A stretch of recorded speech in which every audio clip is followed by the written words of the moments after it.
It's a curious feature of the way we're built that we don't generally go around asking why we feel the way we do about ourselves. Our self-perception strikes us as just, natural. It feels less like an opinion and more like a fact, as concrete and certain as the color of our eyes or our height. This inner sense of self has been with us for as long as we can remember, a constant companion through every joy and sorrow. It seems so deeply ingrained, so fundamental, that we mistake it for who we are, rather than seeing it as something constructed over time, created by partial, often circumstantial forces. And because we believe it to be an unchangeable truth, we take it as both accurate and beyond inquiry. But maybe neither. This is where we have good cause to lean in on one of the most fundamental laws of psychological functioning. This law states that the way we feel about ourselves is, in large part, an internalization of how other people, primarily our caregivers, felt about us during our formative years. Think of it this way. As a child, you are a new house being built. The esteem, love, and belief that others have in you are the foundation. If the foundation is strong, level, and secure, the house built upon it will be sturdy and resilient. If the foundation is cracked, uneven, or weak, the structure will forever carry that instability within it. In essence, our self-esteem is a mirror of the esteem in which we were held by those around us. What we expect of ourselves is a reflection of what others expected from us in childhood. What we think the future will bring is profoundly shaped by what the past has already brought us. Now, it sounds like a simple enough principle, but it's an enormously hard one to keep in mind, let alone thread back through our own complex, messy experience. We may understand the idea intellectually, nodding along as we hear it, but it could be the work of much of our lives to truly feel its truth in our bones and begin the delicate process of untying its legacy in our own particular case. The past has a habit of fading, of leaving few active, conscious traces. We often register powerful emotions, a sudden wave of shame, a spike of anxiety, a heavy blanket of sadness without being able to follow them back to any specific source.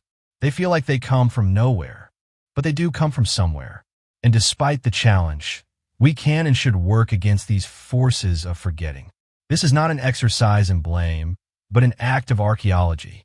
We are digging gently into our own history, not to point fingers, but to understand the artifacts we have unearthed and carried with us into the present. To see how this principle of self-esteem works, let's first look at its positive manifestations, the signs of a solid foundation. The quiet, steady thought, "I am a valuable, lovely person," doesn't just appear out of thin air. It indicates that others, at a crucial time, found you lovely.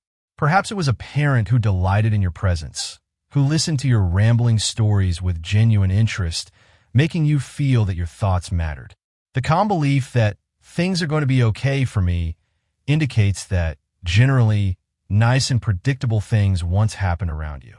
It's the legacy of a childhood where promises were kept and your environment felt safe. The inner confidence that says, "I can contribute," indicates that others once thought you could. It might be the echo of a teacher who praised your effort on a difficult project, or a grandparent who trusted you with a small but important task, instilling in you a sense of competence. These positive internalizations become a source of inner strength for the rest of our lives. However, it is the exploration of the negative side of this principle that often yields the greatest dividends for personal growth, because it shines a light into the dark corners we've learned to ignore. Let's be more specific. That gnawing, pervasive sense that I'm not good enough, a feeling that haunts so many of us, is a direct echo. It indicates that other people, whose opinions once meant the world to you, didn't find you good enough. Perhaps they constantly compared you to a sibling or expressed disappointment in your grades or your personality. The sudden, heart-pounding terror that "I've done something wrong" when there's no evidence for it suggests that you were once constantly accused of doing something wrong. In other words, in their effort to control or manage their own anxiety, they did something wrong to you. The deep-seated belief that I can't do anything right points to a past where others, perhaps out of their own frustration or impatience, thought you were hopeless. The internal voice that viciously whispers, "I'm an idiot," whenever you make a small mistake, is often not your voice at all. It is the recorded voice of someone from your past who once thought, and maybe even said, that you were stupid. The painful feeling of being invisible in a crowded room often means that, at a crucial time when you needed to be seen and validated, you simply weren't. All of this is particularly difficult and insidious because our feelings about who we are and what might happen to us aren't just passive elements. They don't just sit there quietly. They are in the habit of actively, powerfully determining our futures. This creates a self-fulfilling prophecy. The person who feels like a failure, deep down, may subconsciously sabotage their own success to prove that feeling right, because a familiar pain can feel safer than an unknown success.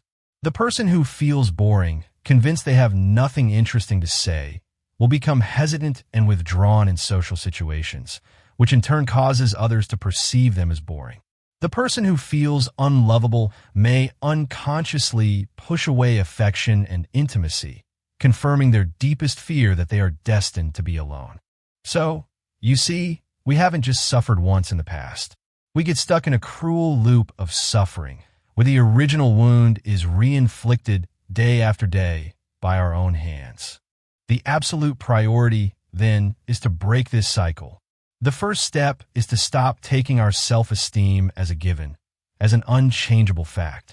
We must begin to look at its origins, to see it as an outgrowth of a specific period of personal experience, a period we may not have been able to keep in mind, and a period whose conclusions can be questioned.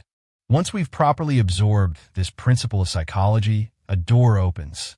It becomes possible for us to reassess our own value and prospects by a more compassionate and more adult means. We no longer need to judge ourselves through the distorted eyes of people who, in all likelihood, were too unwell, too overwhelmed, and too mired in their own pain to see us properly and give us what we needed. This is the beginning of a beautiful and transformative journey. It is the process of becoming your own loving parent. It involves learning to listen to that inner critic, and instead of believing it, asking with gentle curiosity, whose voice is that, really? And when you identify it, you can say, "Thank you for trying to protect me, but I am an adult now. I am in charge, and I will be the one to decide my worth."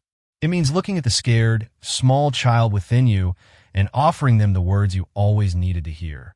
You are good enough. You are worthy of love. You are safe. I've got you. This is not a quick fix. It is a practice. It is the slow, patient work of gathering new evidence. Every time you try something new, every time you are kind to yourself after a mistake, every time you let someone see the real you and they don't run away, you are laying a new brick in a new, stronger foundation. You are actively rewriting the story. You are taking back the pen from the ghosts of the past and authoring a new chapter for yourself, one defined not by old hurts, but by present-day courage and self-compassion. This is the path to freedom. It is the path to finally, truly coming home to yourself. If this exploration of the mind and this journey of self-discovery is one you'd like to continue, please consider subscribing to our channel. We are committed to sharing ideas that empower and heal. Join our community as we continue to learn, question, and grow together. Thank you for watching.